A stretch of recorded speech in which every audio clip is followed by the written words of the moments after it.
All right. This is done, Allah. And first off, I want to give all praise to Yahawah, by Hashem YAHAWASHI, by Hashem Arakak Wadash, and double honors to the elder apostles of Great Millstone, who's teaching and ruling well, and shalom to the sincere Akim, teaching this word and pushing this word in sincerity and truth throughout the four corners of the earth. Shalom.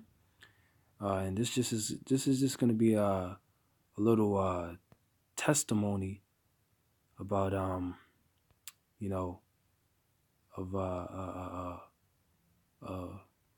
about the customs, our customs, according to the scriptures, how a man would give a man would pay for his wife, right? He would give you know the father money for his wife as a part of the custom. All right. And now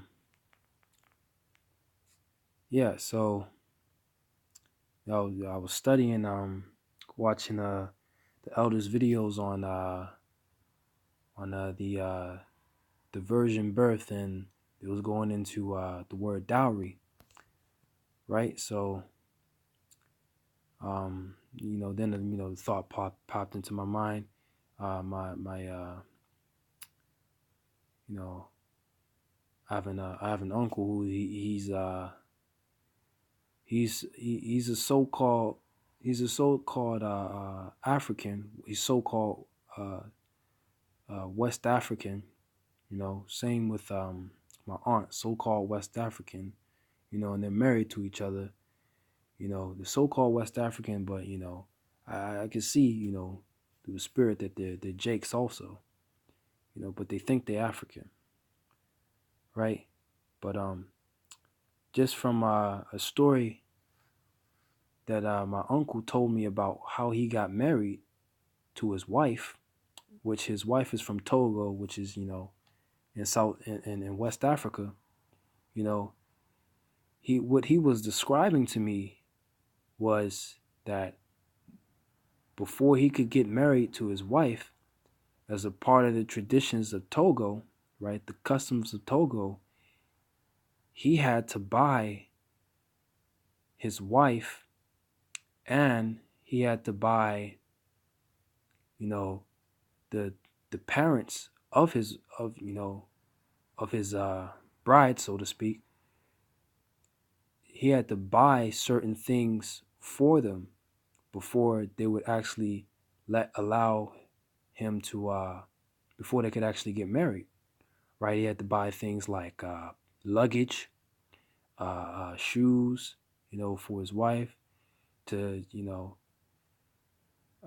had to buy it's like for the wedding ceremony, he had to buy alcohol. He had to buy a bunch of different things, and it cost him quite a bit of money. Cost him a lot of money, right? Almost crippled his bank account, I believe he told me at the time he was telling me this. So at the time he was telling me this, he might not have known it, he didn't say it, but basically my uncle was giving the parents, he was paying a dowry for his wife, right? He was paying a dowry for his wife. So and that's scriptural, So here I got this scripture here. This is Exodus 22:16, right? And it reads, "And if a man entice a maid that is not betrothed, and he meaning not promised, and he lie with her, he shall surely endow her to be his wife." But here's the point. In 17, it says, if her father utterly refuse to give her unto him, he shall pay money according to the dowry of virgins. Right? So here, let's see what the word endow means up here. It says to obtain, to acquire, paying purchase, right? Paying purchase price. Give a dowry. to obtain an exchange, right? So my uncle was basically paying for his wife, right? And this is, 17 is if the father refused, he already lay with her, which, sex is marriage. He already had sex with, he already married her, 17, if her father utterly refused to give her unto him, he shall pay money according to the dowry of virgins, right? He shall pay money according to the dowry of virgins. So if you look up that word dowry, you got endow, which means to pay the price, to pay the purchase price, right? The price of the woman, right? And then you got dowry, the purchase price for wife wedding money, right? Now, he didn't particularly pay in money, but he still paid in goods. And here, let's just go here and let's actually find, let's get the definition of dowry and through another dictionary here. Dowry. Let me see here. Let's find it in the Merriam-Webster. Merriam.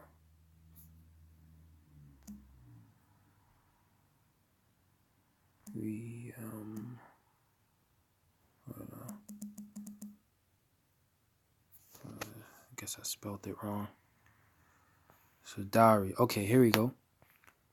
This is dowry, property or money brought by a bride to her husband. Hold on.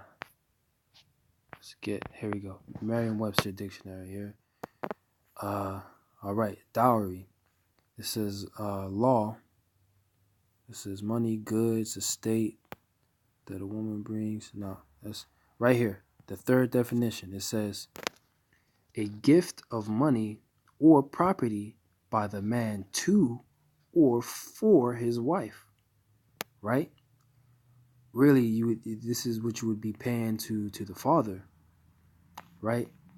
And in many cases of the things my uncle was buying, he did have to pay, things to the father, and not just to the father, but to the entire family, the village, the community. That's just how the tradition was, but it's still very similar and closely related to the scriptures, right? So a gift of money or property by a man to or for his wife, for his bride, Salakia, right? So yeah, so upon thinking upon that, I actually went in and found this this article is called Togo, because his wife was from Togo, part in West Africa. It says traditional features of marriage and family. It says traditional features of marriage and family, right? I'm just gonna skip through down here. Right, and we're just gonna start right here. It says it says here we're gonna start right up here where it says the grooms. It says the groom's elder family members paid several visits to the lineage members of the bride to sort out concerns and determine whether marriage was feasible, right? So these, just as also in the scriptures, the marriages are arranged, they're pre-arranged marriages by the parents of the families, really by the fathers of the families, right? Because the father is the head of the house. It says they also negotiated. Move that a little bit. It says they also negotiated the amount of composition of bride wealth or price or bride price, right? So bride wealth, bride price what, we just saw that. You go back into it, get the word dowry, boom, purchase price for wife, right? So they had a bride price. This is a dowry, and this is basically the tradition that my uncle had to follow in order to get his wife, who was from Togo, okay? Which, there's a lot of Jakes over there still in West Africa, because we're scattered across the four corners of the earth. It says, marriage ceremonies used to last many days. There were opportunities for the extended families to get together, right? Just as it, as it states in, in Matthew 20, Matthew, the first chapter, before they came together, it really means that, that these, the families didn't come together to have that ceremony or that feast, right? There were opportunities for the extended families to get together. The actual marriage ceremony started with payment of the bride wealth to the bride's blood relatives, right? So what my uncle did without even knowing, he paid the bride, he paid the dowry, right? Or the bride price. He basically paid the dowry, which this is all scriptural. This is, this is a physical example, to say, so to speak, an example of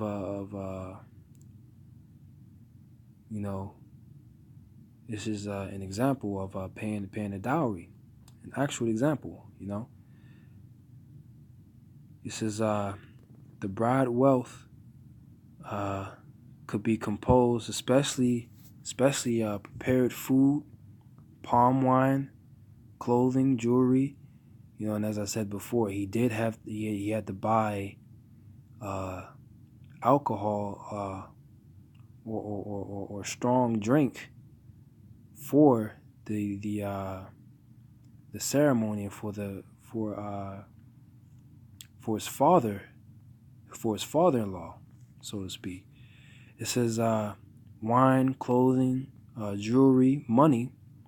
It says during the ceremony, the bride was handed over to lineage members of the groom, right? So really handed over to the man, right? Because the groom paid for the woman, paid for his wife. This was followed by consummation rituals, and if you look up that word, consummation rituals, which included verification of the bride's virginity, right? Verification of the bride's virginity. And that verification is what you would call in the scriptures the token of her virginity, right? And here, let's see if we can get that real quick. Let me see here. I think they have a reference here already. Put away all the things in his life. Get it in Deuteronomy 22. Let me see here.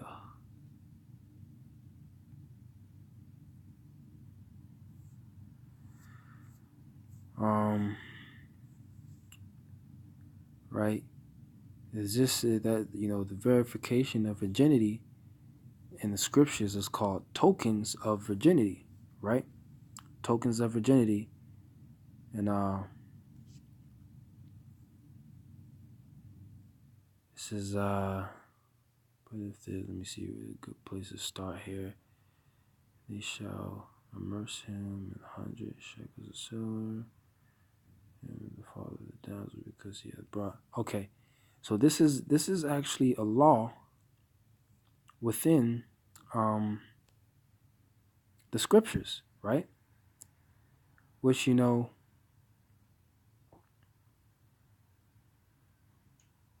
we were over there in Africa, we were still keeping a bunch of our customs still, which is how these Hamites, they could tell that we weren't the same people. We weren't the same people, and the thing that set us apart from all the other nations, pursuing unto Deuteronomy